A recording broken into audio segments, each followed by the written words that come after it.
Hi friends, எல்லோரும் எப்படி இருக்கிறீங்க? உங்கள் அனைவருக்கும் இனிய தீபாவளி நல்வாழ்த்துக்கள். இது நேற்றுக்கு நான் மருதாணி அரைக்கும் போது எடுத்த வீடியோ தான். கொஞ்சம் லேட்டாகிடுச்சு அப்லோட் பண்ணுறதுக்கு. பக்கத்தில் மருதாணி மரம் இருந்து போய் பறிச்சுட்டு வந்தாச்சு. இப்போ அது கூட என்ன ஆட் பண்ண போகிறோம்னா கிராம் ஆட் பண்ணுறோம். ஒரு 10 கிராம் ஆட் பண்ணுறோம். இந்த கிராம் ஆட் பண்ணிங்கன்னா நீங்கள் ரொம்ப நேரம் வைக்க வேண்டிய அவசியம் இல்லை. மருதாணி கொஞ்சம் நேரம் வச்சாலே நல்லா சவச்சவன்னு பிடிச்சிரும். அது கூட கொஞ்சமாக புளி, ஒரு சின்ன நெல்லிக்காய் சைஸ் அளவுக்கு புளி, அதையே ஆட் பண்ணிக்கோங்க.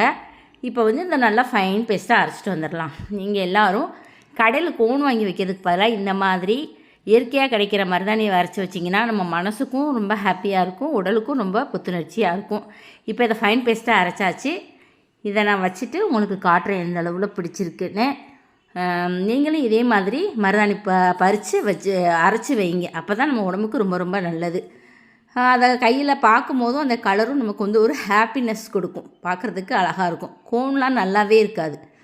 இப்போ பாருங்கள், நான் வச்சாச்சு. 1 hour தான் வச்சேன், ரொம்ப நேரம் வைக்கலை. எனக்கு இந்த அளவு நல்லா தான் பிடிச்சிருக்கு. உங்களுக்கும் பிடிச்சிருந்துச்சுன்னா இந்த வீடியோக்கு ஒரு லைக் கொடுங்க. உங்கள் எல்லாருக்கும் மறுபடியும் நான் ஹாப்பி தீபாவளி சொல்லிக்கிறேன். ஓகே ஃப்ரெண்ட்ஸ், பாய்.